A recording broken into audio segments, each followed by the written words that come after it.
Ladies and gentlemen, I want to dedicate this song to a very courageous young man. When you're smiling, when you're smiling, the whole world smiles with you.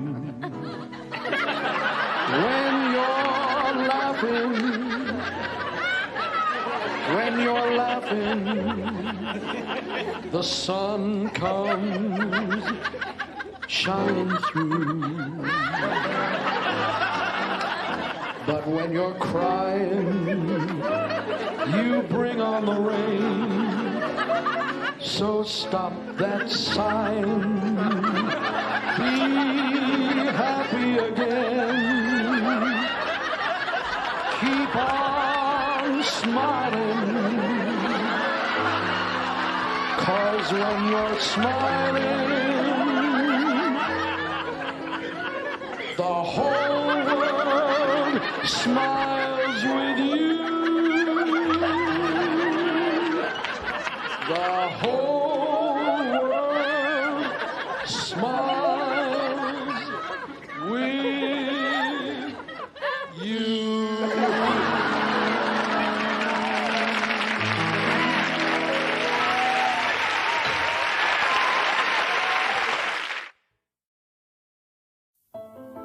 This emerald patch of grass, this hallowed ground, ghosts of greatness past, spirits of the future ahead.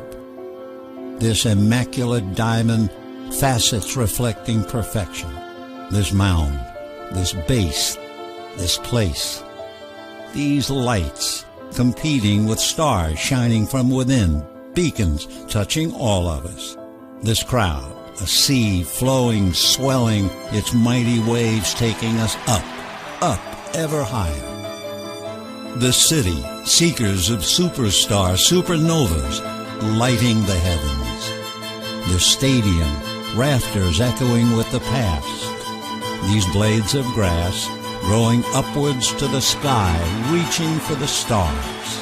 This place, this special place, inviting our heroes to come together and play a game. To thrill us, to move us, taking us by the hand, to show us the way. So come one, come all, it's lights, camera, action. Welcome to the show. You're all invited.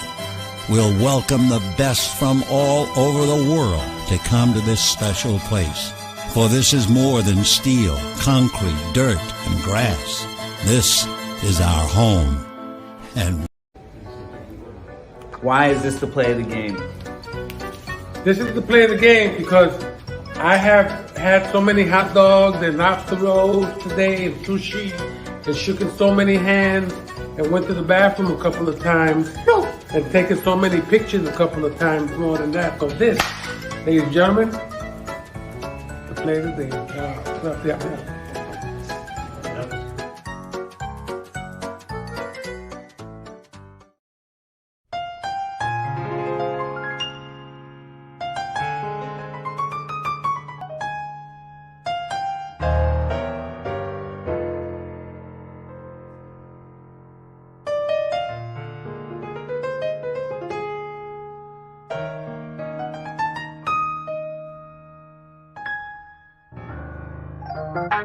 Reach out, oh, red and sleep. Reach out, with red and sleep.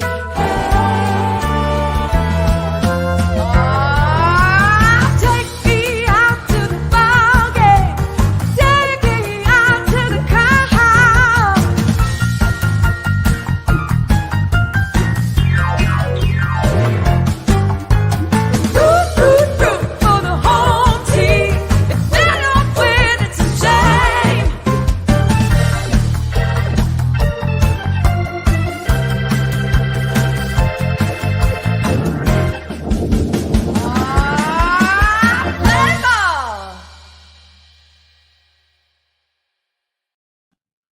Hi, everybody, and a very pleasant good evening to you wherever you may be, to quote the immortal Vince Scully. Welcome, welcome, welcome to Reach Out with Ray and Steve. This is the show where East meets West, where the Yankees meet the Dodgers, baseball meets music, and we all come together for community. All right, everybody, get ready. Coming to you directly from the Bronx, New York, Ray and Steve. Come on in, gentlemen. Hey, Robbie. Roberto. How you doing today? Roberto. I'm good. Yes, Roberto. yes. It's the All-Star break. It is. It's time for a break for some teams and maybe not a break for others, huh?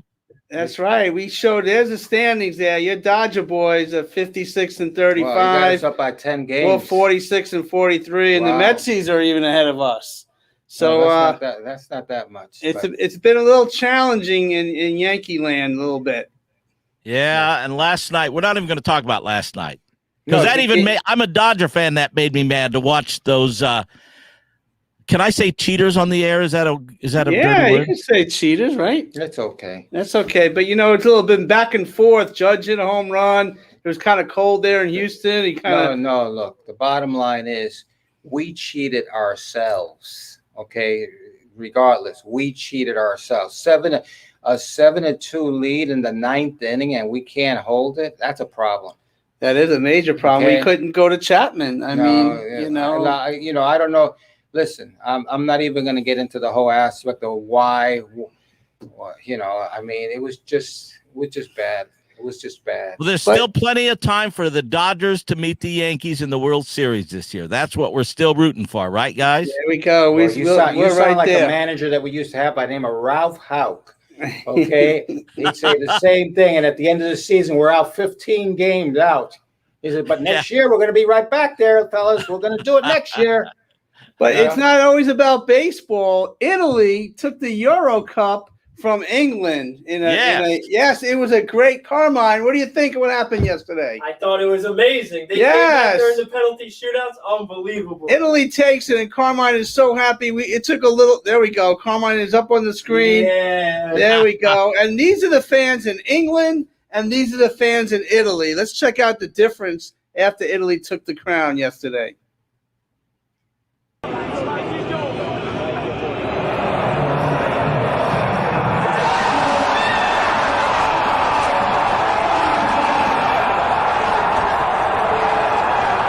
That's Carmine. Is that you, Carmine, over there? Black underwear. The underwear. Is that you in Rome? Came here just for today's episode. Carmine, for indecent exposure, we will be suspending you for a week. Wow. I know, Carmine, you're in the middle of all that somewhere. It's worth it. It's all in all worth it. 100%. I even saw Frankie Valli in the crowd. I don't think so. Those Italians can be a little demonstrative, Yeah, they can be. But you know Be what? careful, Robbie. I'm surrounded by Sunday dinner. Italians over here. Sunday dinner was great last night, right, Carmine? Delicious. Never tasted better. There we go. It was great. It was a Unreal. great time. But anyway, we have our show Bat Boy coming up here. Wait. Before you get into that, this is the abuse that I take. Because when I walked in, Steve and Carmine said, "Hey, Ray, Puerto Rico was in the 11th place." Nice. No, I said 12th place. Okay, good enough. They pick on you. Poor Ray. Poor Ray. But poor Ray, we got his Bat Boy show coming up here all over the tri-state area, starting on July 20th at the Kips Bay Boys and Girls Club, July 22nd at the Mount Vernon Boys and Girls Club, August 8th at the Argyle Theater, the big one in Babylon, New York, Long Island, Yogi Berra Museum, August 13th. Just the important thing about the Babylon show is that we selected a family dealing with Parkinson's, lack of funds, etc. And, it's in a well-to-do area, but they happen to be very poor and they need help. And you know what? We have to help them. And the all proceeds from the show is going to help that family. And we've even spoken to some people that do plumbing work and all that. And they're going to go to the house and build things up and stuff like Yep. that. So that's the important. So that's thing at of the that show. Argyle Theater on August 8th at 7 o'clock start. $35 orchestra seats and $25 for balcony. Get your tickets now. You can go right on the Argyle Theater website. So that and people tickets are hot. understand it's a lot cheaper than the Frankie Valley show. Okay, so Yeah. it's so Yes. But maybe we're gonna get Robbie to come. I know you're busy on tour too, but Ray, it's not just about Bat Boys; it's about Bat Girls now, right? yeah, well, go ahead, let them know what happened. Okay, first, the Bat Girl, she was contacted by the Yankees. She wanted to be a Bat Girl a long time ago. What happened was that 60 years ago, this girl wanted to be a bat boy in the worst way, and the Yankees said girls are not welcome in the dugout. And that letter simmered around, and it ended up in the hands of Brian Cashman. He got in touch with the girl, who's now 70, and said, if you would like, we would like to make you a bat girl. And she came to Yankee Stadium, and the rest is history. And Ray got to meet her. Let's check in on that chat with her. This beautiful young lady is the first Yankee bat girl. Tell everybody your name, Gwen Goldman. and tell for 60 years what happened. For 60 years, I had a letter from the Yankees hanging on my wall saying, sorry, you don't belong in the dugout. Thank you, but no. And then a call came, and Brian Cashman said, we're righting the wrong. Yes, you do belong in the dugout. And guess where I was today? In the dugout! Hey, and you know what? She is Bat now girl. a member of the Bat Boy, Bat Girl Society. Thank you. Mwah. Everybody, what she proved today is that you don't give up on your Dreams. They come true. Thank you, Yankees. Go Yankees.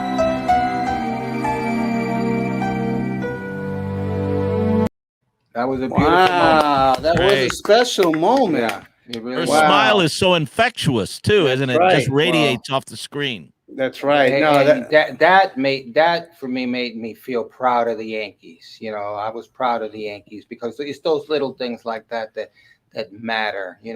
Win or lose, that's one thing, but when you can make people happy, that's the important thing for me. no doubt, no doubt. Now, we were supposed to have Joe Pepitone on the show today, and he is in a little situation with the Hall of Fame upstate New York and about Mickey Mantle's bat. And Ray, what are you doing over there? What do you got over there? Do you have a bat? All I know is that Is that whose bat is that's that? Joe Pepitone now. Say, do not talk about my case. Okay, I'm not talking about the guy. Just bring up. It's Joe Pepitone saying, do not talk about his case. Okay, so I'm not going to talk about it. I promised him I wasn't going to talk about it. But whose bat is that? It's none of your business. Wait. Is that a Hall of Fame bat? Is that Mickey? It's not Joe Pepitone's bat. Okay, I'm It's just a making bat sure. I to- don't know why you have the bat in your it's a hands. bat I'm to talking protect about Joe against you Pepitone. crazy Italians after okay, that. all right. I see. That event yesterday, I saw you guys go nuts. Event. Italy took the crown. It's not a big good. event. Okay, anyway, Well, now- anyway, you are very connected with Reggie Jackson over the years, right? Okay. In the Yankees. When he came to the Yankees, we all know the story. Check out Bat Boy if you want to see it firsthand. But before Reggie came to town, he hit this big home run in the All-Star game against Doc Ellis. Let's check it out. It was in Detroit, I think, on the roof or over the roof. Let's check it out. Reggie Jackson, 1971. Reggie Jackson, batting .272 for Oakland. 17 homers. He's bounced back this year. 41 runs batted in. A fine all-around player. Good defensive outfielder, base runner, and thrower. And, of course, real power, especially for this ballpark, at the strike to him.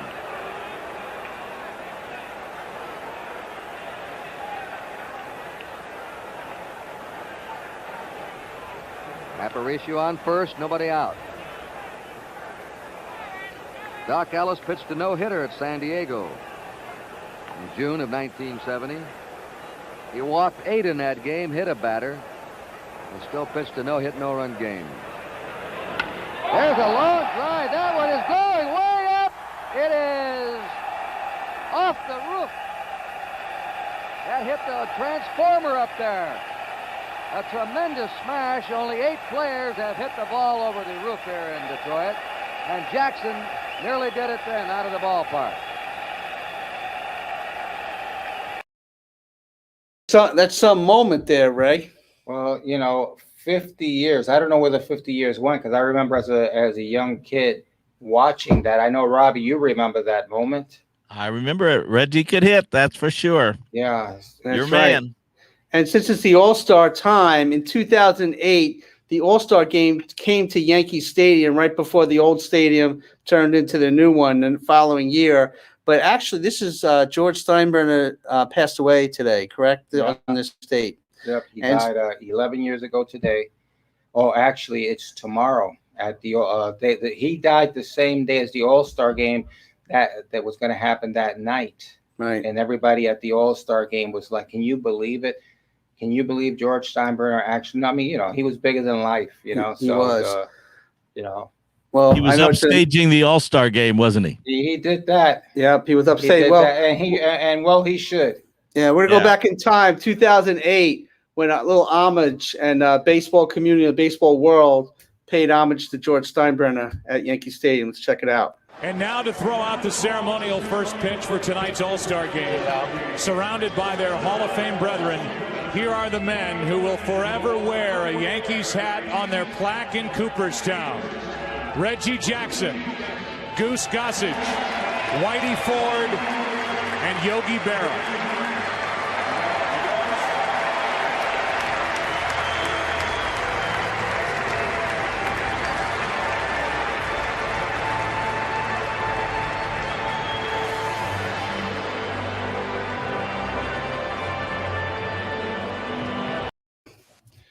Emotional day. It's still emotional. Yeah, it's very emotional. And that was the last time in the old Yankee Stadium. Then they went across the street. They won the World Series, and 11 years ago, he passed away. That's why I'm excited to have our first guest on. He's a historic figure throughout the whole combines of the Yankees, Yankee Stadium, of all the employees that have ever worked there. I mean, he's probably the one that worked the longest from a consistent basis, and he was the curator of Yankee Stadium, and he knew where every nook and cranny. He knew where the Babe sat. He knew where Lou Gehrig used to do whatever.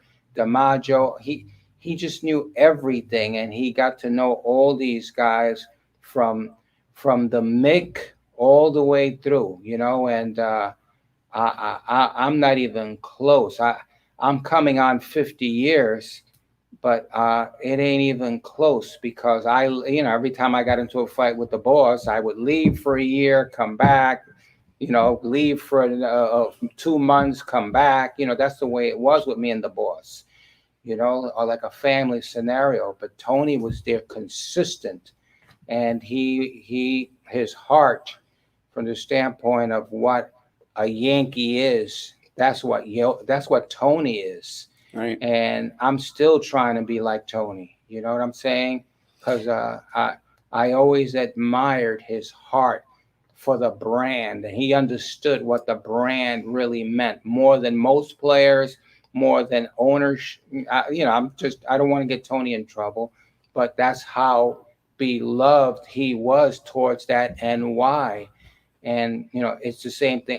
That's what I feel, the aspect of what the Yankees are supposed to be.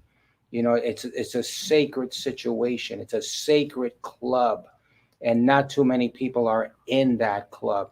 But Tony Morante would be like, he's right there on the podium. Well, let's bring him on. Tony Morante, welcome to Reach Out with Ray and Steve. That's Ray Negron. You know him. I'm Steve Vaccaro, and you got Robbie Robinson. Welcome to the show, sir. Hello, Hi, Tony. how you doing? How's it going, guys? I appreciate those plaudits, Ray. Really, you stay in one place long enough, you're going to be part of the woodwork and everything. And I was privileged to spend that 60 years in Yankee Stadium. Other than the 4 years I served in the Navy, I was there. I just wanted to bring something to your attention, Ray. This passing of the boss was preceded by another icon in Yankee Stadium history by the name of Bob Shepard. Right. Oh yeah. And here was a wonderful man. Now, I went to Fordham University, and if you went down into the press room, Bob had a little area, a little corner, table for four, that nobody was allowed to go unless you got permission from Bob when he saw you coming down. So he would see me, and he would see, it was like him seeing red rats, because he was St. John's. And the rivalry between St. John's and Fordham came out on the table in the press room with me and Bob. I tell you what, it was so great, so cool. And I miss him. He was really also an immortal. But the boss, I hear you, Ray. He opened the door for you and I both in 73, full-time for me. Now, I had been an usher prior to that for about 15 years. But when we got on board, things started to happen, and before you know it, he gave me the opportunity to open up the tour department. It took a little while, but he said, "Tony, you're the guy, go for it. You don't have to report to anybody. Just let me know what you're doing." And I thought I died and went to heaven with those words. So naturally, the tours started to take off, and by 2008, our final year at the old stadium, we had over 150,000 people from all over the world, all the different languages that I heard. It was so great, so great. And I'm still grateful that I had that opportunity. Tony, the difference between CBS owning the New York Yankees and George Steinbrenner owning the New York Yankees. Well, I think the difference, I think they needed a debenture on their income tax or something. I don't know, because they didn't pump too much into the organization at that time. They had a great leader, Mike Burke. I mean, the guy was a Ranger with OSS. He was a big guy in the service, and he was not the fit of the boss. The boss was really buttoned up. Mike Burke wasn't really that buttoned up, and it came out like within a year. So, I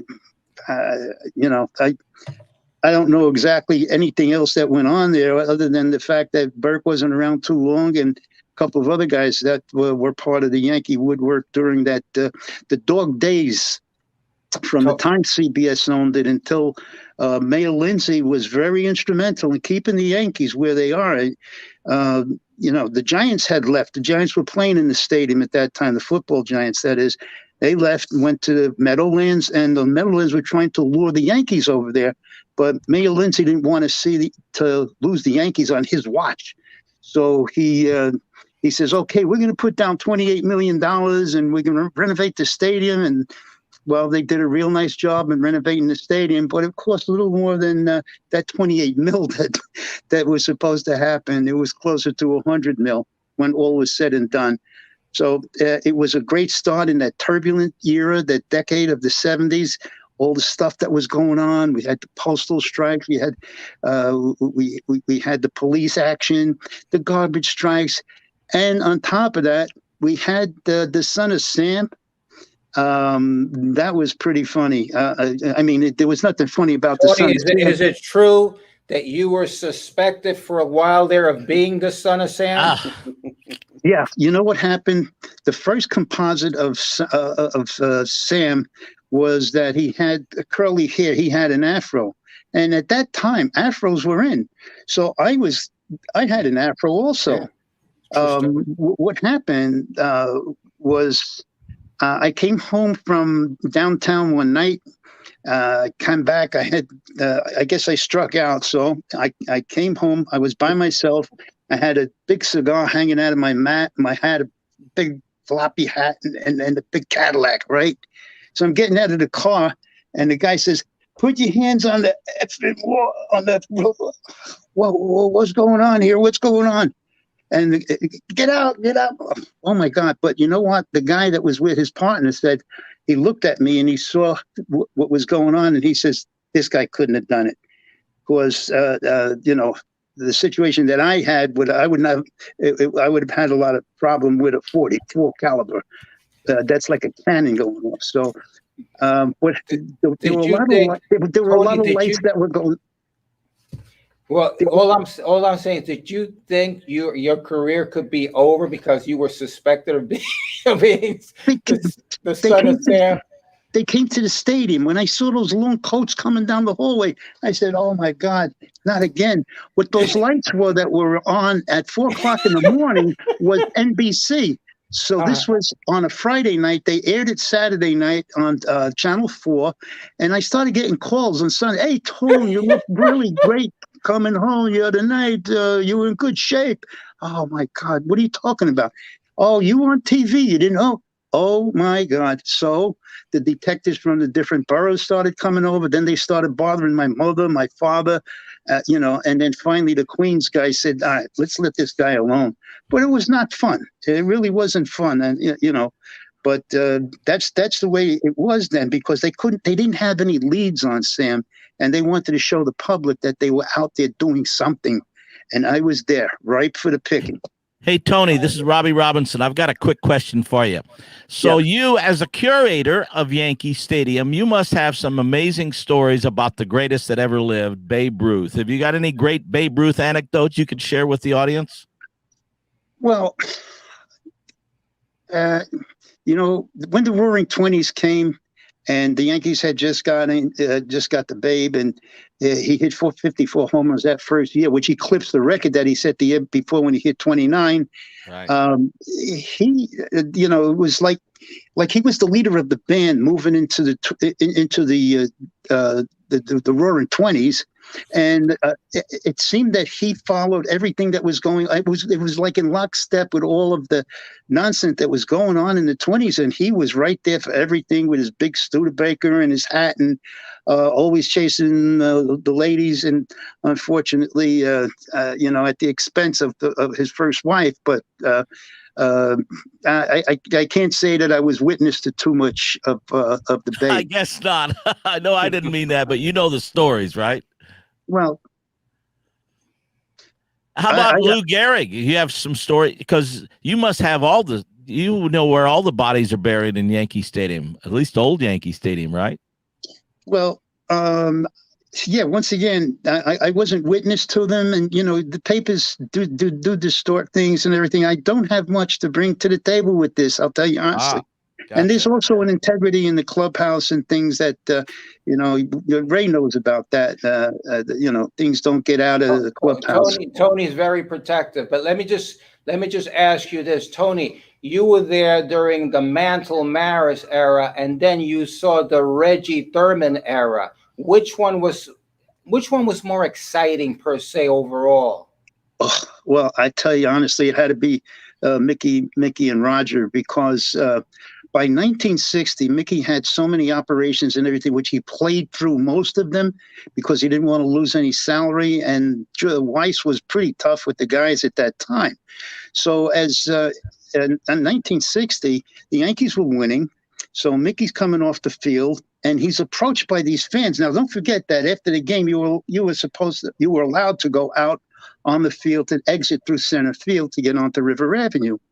So Mickey's coming off the field, and the fans are trying to, get an autograph from him, and they try to grab his hat, his glove, and then he got hit by one of the fans, so he called down for security. So they said, "Okay, we're going to get 6 guys, and we're going to call them the Suicide Squad, right? You guys are going to go out and meet Mickey Mantle by second base, and being that you're young, you got fast legs and everything, you better get out there and protect Mickey." Oh, my God. Here I am with my idol behind. "Hey, come on, Mickey, let's go. You follow me." Oh, boy, what a thrill. That was one of the biggest thrills in my life. And, you got to see a lot of that kind of stuff from the dugout, Ray. Now, Tony, Robbie Robinson, you may or may not know, is the musical director for Frankie Valli and the Four Seasons. And I know how much Roger and Mickey love music, and how big was the Four Seasons sound during that span of time? Oh, they were hot. They were really hot.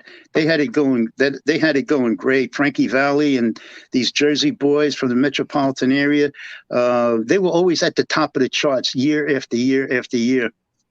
Well, Frankie is a Yankee fan, and Joe DiMaggio was his guy. Okay, he was my guy too in the late '40s.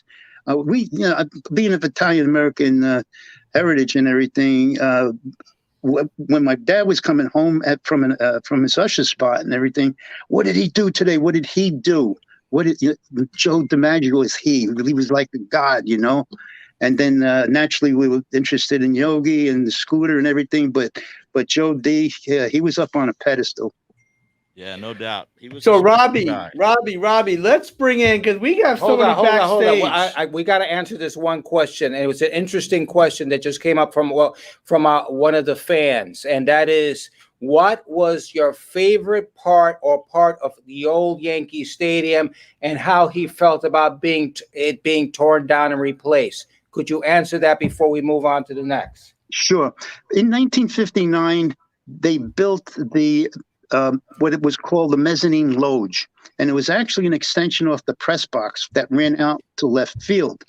That was put up by people, season ticket holders that had the money to get the construction done, to put that extra touch on it. And this was like the prelude before all of these big suites came.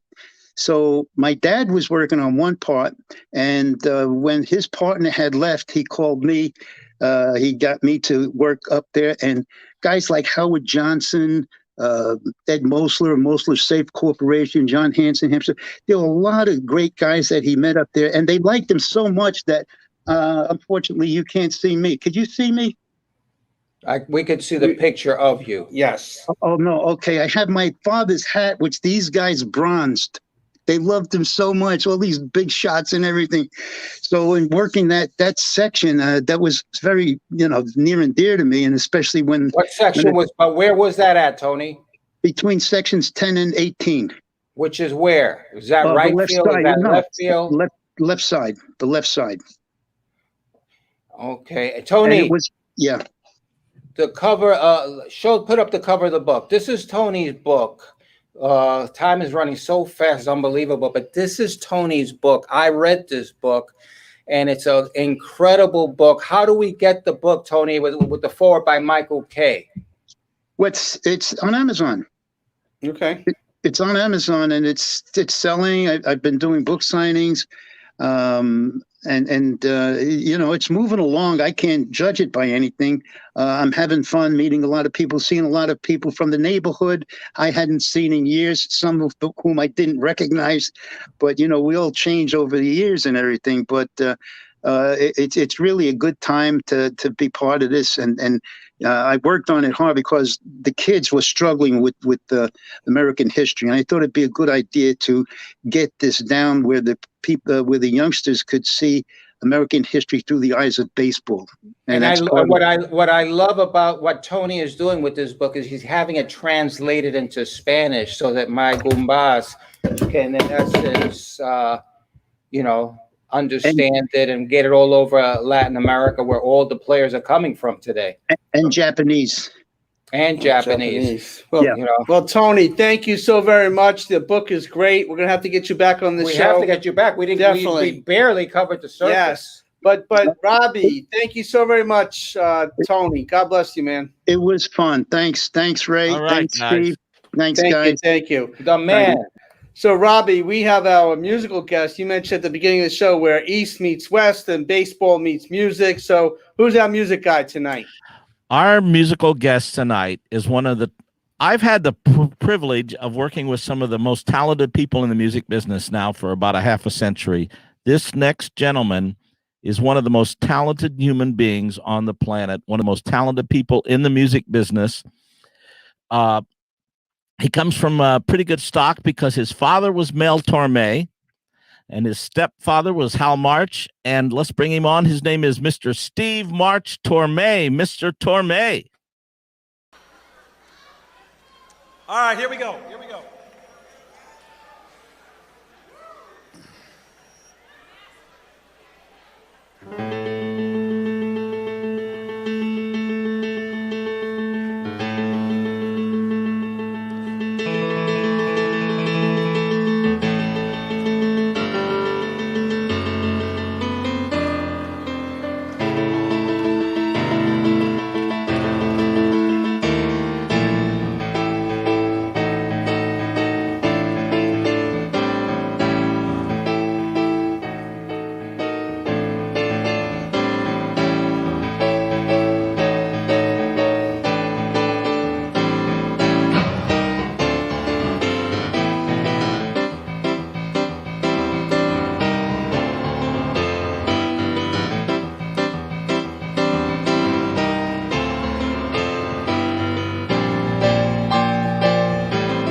welcome to Reach Out with Ray and Steve and Robbie Robinson. Welcome, sir. Well, welcome to you. We didn't even get to the song. It's about a 5-minute intro to Lady Madonna, just because I thought it'd be fun to do. But I'm used to turning to Robbie and just taking his little cheeks and going, "When you're smiling, when you're smiling, the whole world smiles with you." Doesn't fall too far from the tree, I guess, huh? I guess not. Well, I've been following all the stuff you guys have been talking about. So Tony says that Joe DiMaggio was his guy. Yeah. And somebody else said Joe DiMaggio was his guy. Well, Joe DiMaggio was my mom's guy, too. My mom dated Joe DiMaggio. Wow. Is that right? Ray has no idea about the whole background here. Yeah, she was dating Joe DiMaggio, and then she got engaged to Tommy Dorsey. Tommy Dorsey called it off, and she ended up marrying Mel Torme. And fortunately for her, finally ended up with the love of her life, who was Hal March, who's the guy who taught me how to play baseball. So there's your So you could have been a trombone player instead of a singer. Well, if I didn't want to work much, sure. Yeah. I'm still trying to get over the word you made up called infectious. I've been looking that up. I can't seem to find it anywhere. Infectious, huh? Did I use that word? Is that like innervating? Okay, whatever you say. Yeah, like that. So the story on Reggie's home run in the 71 All-Star game, Sal Bando told him, "Do not embarrass us. We're the Oakland A's." And when he had 2 strikes on him, he told Reggie to choke up, and Reggie said, "I don't choke up. I don't choke up in the butt." Well, he did for that at bat. That's the one he hit the home run off the light tower.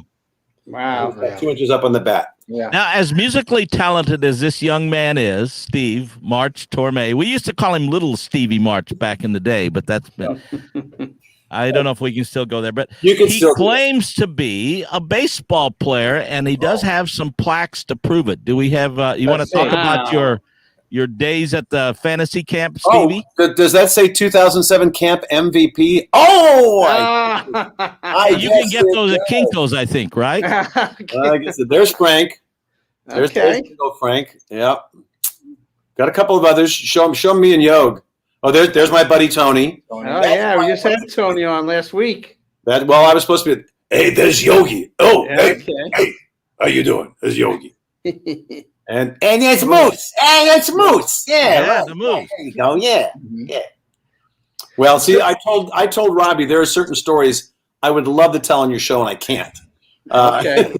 And one comes from Moose, and another one comes from from Catfish Hunter. Yeah, I've got a couple that would be good stories when we all get together and we're not actually exposed here to the genial public. Steve, what did you think of Catfish Hunter? I liked him. I thought he was a good guy. Now hang up for a second. Who is it? Oh, the guy who I had the story about, who I can't tell until I meet you in person, is Goose Gossage.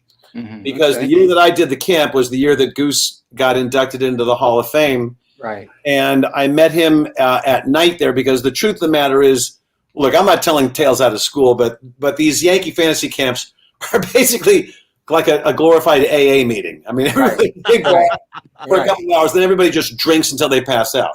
And Goose was one of those, and I met him there that night. And again, I will pass on the story when we are actually mano a mano. I hear you. No, Goose, I love Goose, one of the good guys. And Catfish Hunter, I'm going to tell you a quickie about Catfish. Spring training, 1977, we had just got lit up by the Mets in St. Petersburg. And we were hurrying up to get on the bus because we knew that George was going to be coming in soon to start screaming at everybody. So we hurried up, we rushed everything on the bus, and then we started driving. I mean, we literally, we were like the band on the run. That's how we took off. And about 5 miles down the road, Catfish screams, "Stop the bus! Stop the effing bus!" And we thought we were getting in an accident. And I was sleeping in the back of the bus. And all of a sudden, Catfish yells out, "We left Ray Negron. We forgot Ray Negron." And so I go, "I'm back here, Catfish," because I wasn't in the spot that I usually sat, but I was so tired.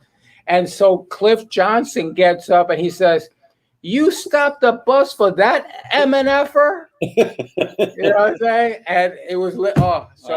Nice. It was a moment that, I I choked, man, because tears literally came down because the world champions are stopping the bus for me. That's very nice of them. You know, Was that the same bus that Phil Linz was on? No, that was many years later. Oh, I know. So Steve, who's been your musical influences over the years? Who did you look up to and emulate in your profession? Well, the only musician that I've ever met that I wanted to be just like was Robbie's brother Rex. Wow. They don't know Rex either. All right, so who did I look up? Well, you know, it's funny because I meet people that are always saying, well, you know, being Mel Torme's son, all these jazz greats you must have been around. And Robbie's known me long enough that I'm basically a jazz pop singer. I wasn't really brought up on jazz music. I was brought up on pop music, though I can sing jazz. And my influences from like a billion other kids, it started with the Beatles. And to a large extent, it still is that way. I mean, I've got a concert coming up, a concert that will have about 4,000 people here in Wisconsin in 3 weeks. And 3 of the 18 songs we're going to do are by the Beatles, just because, you know, I love their music, still do. But my influences were basically the Beatles, Todd Rundgren, Joni Mitchell, Steely Dan, James Taylor. I come from that era of music. Of the great singers of my dad's era, they would be people like Ray Charles and Nat King Cole, I think. Wow. So that kind of covers it. I'm a melody guy. Robbie knows that. I love harmonies. I love hearing melodies. And those people that I mentioned are all people like Michael McDonald, Kenny Loggins that write great, catchy pop melodies. That's the stuff I like. Were you into Frankie Valli? When I was a kid, yeah. When I was a kid in our basement in Scarsdale, New York, when I was singing to the radio, I was singing to the Dixie Cups, singing Chapel of Love. I was singing to Frankie Valli. It was the record of his I had was Big Girls Don't Cry. So yeah, I was pretty hip to Frankie Valli and the Four Seasons when I was a kid. Wow. As a matter of fact, I used to babysit Frankie Valli. That's how old I am. I remember that. Yeah. What does that mean? When you were out in LA, when we were and I came on board, I was in Steve March Torme's band in 1977, I believe that was, and we played around, and then we did a tour across the country.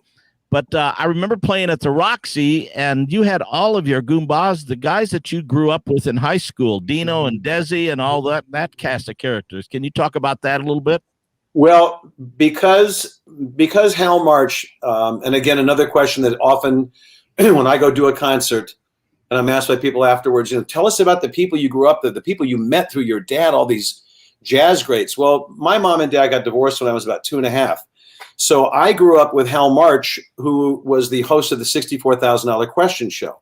Now, you two kids are too young to remember that, but he was friends with all the Borscht Belt comedians. So the people that were in my life when I was a little boy, the people that were at our dinner table and our dinner parties every weekend were Lucy and Milton Berle and Jack Carter and Jan Murray and Shecky Green. These were all the comedians that worked the Catskills. So I often say, even though I did meet Buddy Rich, I spent a lot more time with Buddy Hackett. And the people that Robbie's talking about were some of the people I went to school with. The first kid that I met in Beverly Hills was Desi Arnaz Jr. Mm-hmm. He and his stepfather came over to our house and knocked on the door, and I see this kind of chubby, good-looking kid about my age, and he puts his hand out. My dad goes, well, shake his hand. And that started a friendship of many, many years. That was the first one. Dino was Dean Martin Jr., was Dean Martin's son, Dino Jr. And basically he and Desi and a friend of theirs named Billy Henchy had a little trio band they put together. And one day over at Dean's house, Frank Sinatra came over and said, they're cute. And they gave him a contract because basically he ran Reprise Records and said, hey, give me a contract. So they became Dino, Desi, and Billy. And I grew up with them. And I went to school with Carrie Fisher and Lorraine Newman and a lot of people. And somebody who I want to mention, because your time will run out. I don't want to miss this. And I'll make this quick. After I played baseball, and I kind of stopped playing baseball after Pony League, and I decided to learn how to play fast pitch softball. I didn't want to play slow pitch. I didn't want to play beer league softball because I wanted to play something as close to baseball as I could. So I started playing in fast pitch leagues in Southern California. I taught myself how to pitch and became pretty proficient. And a friend of mine came to me and said, look, there's the Maccabea Games are going to have tryouts here in Culver City. Now, a lot of people don't know what the Maccabea Games are. Do you guys know what that is? No. All right. Well, like I said, most people don't. The Maccabea Games or Maccabi Games are the Olympic Games for Jewish athletes. They're held every 4 years in Tel Aviv. And Danny Shays played them. Dolph Shays played in them. Mark Spitz played in them. A lot of great Jewish athletes played in those games. I kind of knew about it because I read the LA Times and I would always see articles about them. The Tel Aviv Maccabi basketball team has always been very good. So anyway, I was going to try out for the team in '85 as a pitcher. And I realized I had to get in shape. I had to get in like extra super shape because it was going to be in Israel, which is going to be really hot. And we were going to play against international teams that could really play hard-nosed, fast-pitch softball. And if you've seen the men play, that's a real game. The guys are throwing 80 and above from 47 feet away. And this isn't slow-pitch softball. You got to know what you're doing. Anyway, the reason I bring this up is because I had a neighbor who was a friend of mine who was a real sweet guy who loved baseball. And we would go to baseball card shows together, and we would play kind of pickup games. I said, look, I want you to get me in shape for this. So you have to hit me hundreds of ground balls, hundreds of fly balls, because they might ask me to do something besides pitch. And he passed away, I believe, last year. And he was the comedian Fred Willard. And for those of you who know who Fred was, he was just such a funny guy, but he loved baseball. And he would stay out there with me for hours, just shagging flies and catching me. So I have a special place in my heart for him. I ended up going to the games in '85, representing the United States. I made the team again in '89, and I came home with 2 gold medals. And I have Fred Willard in part to thank for that. Bravo! He never heard me say that. He never heard me say that. So yeah. One of the things that we had a chance to do back in the there you are at the Robinson Brothers homecoming with Travis Clower and Chris Montez. Yeah. But one of the things we had a chance to do back in the 70s was you produced, and you sang on an album with Liza Minnelli, and that was a really cool project. Even though it maybe didn't sell 1 million records, it was a great project. And you want to talk about that a little bit? And we may even have a clip of that. I don't know. Yeah. Well, it didn't sell 1 million albums, but it did sell 12. So that's not bad. It did sell 12. It's a great record. It really is. Well, and you did a duet with her. Well, yes, I did. She was dating Desi Jr. at the time. And she got in touch with me through Desi. Desi, I've got my friend Steve, and he's a good musician, blah, blah, blah. And she got in touch with me, and the story was Barry Manilow was supposed to produce her last album for Columbia Records, and he was out on tour. So she called me and she said, Desi played your album for me, and I think you're wonderful. And you may not remember, you and I met when we were little kids in New York. I said, okay. And she said, would you produce my album? And I said, well, I don't have the expertise to produce it, but my producer, Rick Baconin, does, and I can definitely be like the second voice there. And so we ended up going in the studio, and we did a song called a Stevie Wonder tune, I Love Every Little Thing About You. We did that as a duet. And the tracks on that album are great. They really are. The tracks are great. It was kind of a round hole square peg thing because Liza's not a pop singer. I mean, no, but you know what? I really dig it. It's got some cool stuff. Some of her fans just adore it. They love it. Hey, Carmine, do we have that clip? Do we have that clip, Carmine? Yeah, we're going to play a little bit of it. Check this out. Is that Carmine Fan Zone?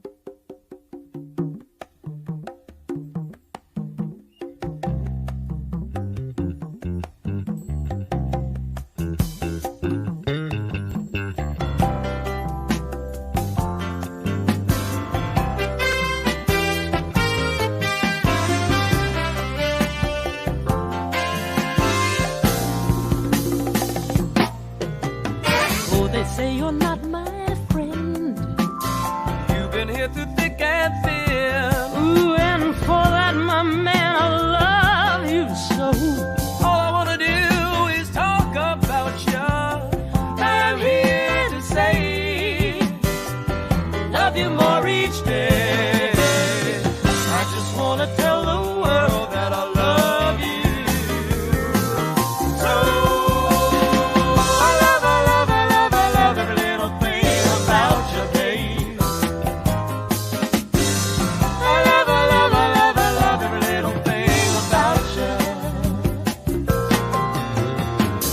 put me down because I love you as much as I do. Well, they don't know what you done for me, babe. Made such a happy man out of me. I am here to say, love you more each day. I just want to tell the world that I love you. So, I love every little thing about you, babe. I love every little thing about you.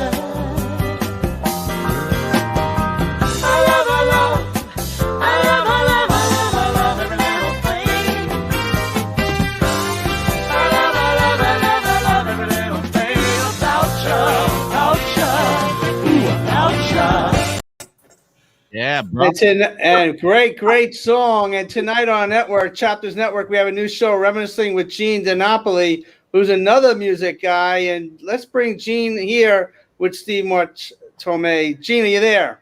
Hey guys. Hey. Hi, Gene. How are you?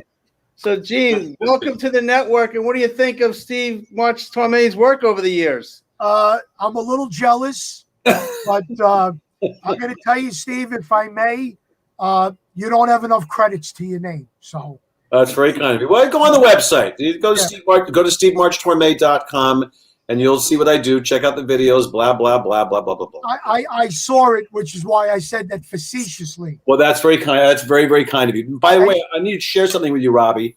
Okay? There's a one of a kind, ladies and gentlemen. The Steve March Torme Pro Model. Oh, there we go. Thank you. Thank you. There we go. Steve, I realized I never realized you came from Scarsdale. Yeah, that was my hometown. Yeah. I was there today, and I passed the red light and got arrested from 3 o'clock till 6 o'clock. But I want to tell you, ladies and gentlemen. Listen, I got to tell you something. Ray and Steve and Robbie and even Steve, it is so good to be part of the Chapters Network after many months of negotiations with my agent, your agent, and federal agents, whoever we're talking about. It's so good to be a part of this network that does so much community service. And you know what, guys? I was hesitant to join anybody else's network, but you guys have proven yourself to be community leaders and community activists, which is why I'm so happy to be part of your network now. Well, Gene, thank you so very much. We look forward to your first show here. I know you put 43 shows in the books, and thank you so very much. Have a great show tonight. Thank you, guys. Stay well, and we'll see you at 8 o'clock. Stay tuned for a great show. Yes, stay tuned right after All that. right. So, Steve, what do you have in store now that the pandemic is kind of almost being lifted here? Are you going on tour? What's your next thing now? We are putting together the very first, the town Oshkosh, Wisconsin, Oshkosh B'gosh. Right. They're doing a jazz festival, their very first one. So we're doing a little preview concert this Friday night at the Grand Opera House in Oshkosh. Then I go to Texas to go do a concert at a place called the Texan Theater in Greenville, about an hour outside of Dallas. Then I come back and work with a group called Steam that I put together here. That's that outdoor concert I was talking about. And that's where I get to play a lot of pop music and actually get to play keyboards and guitar and blah, blah, blah. But the Oshkosh Jazz Festival is going to be headed up, and Robbie knows exactly who this person is. The headliner is Joey DeFrancesco.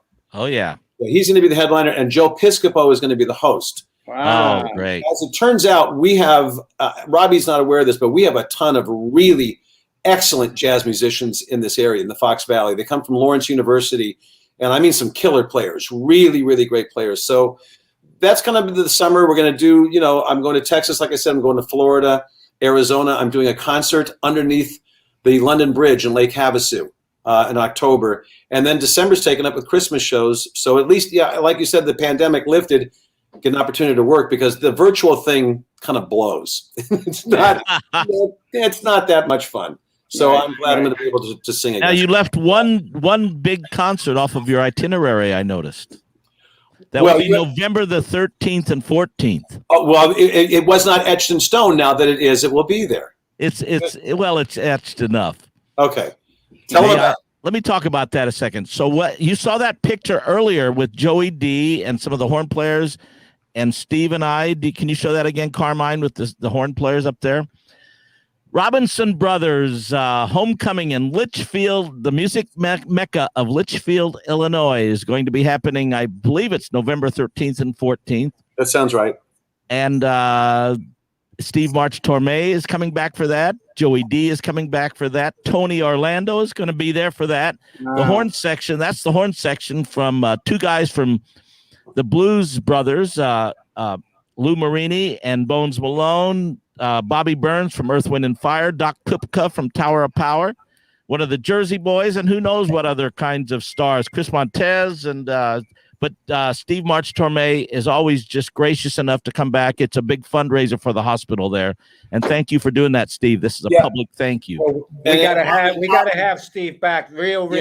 Yes. I would love to, guys. And by the way, thank you for he showed Doc Kupka. Doc and Emilio Castillo wrote the Tower of Power song "So Very Hard to Go," and I got to sing it last year or 2 years ago when we did it in front of Doc. So that was cool. When you're in New York, let us know because I want to bring you to Yankee Stadium and show you off. Got to. I would absolutely love to. That'd be great. There we go. Well, God bless you, Steve. Thank you so very much, Robbie. Thank you so very much, and stay tuned for Robbie's show later on tonight. So thank you, and check out Gene DiNapoli's show as well. God bless. We'll see you next week. See you next week. Thanks, guys.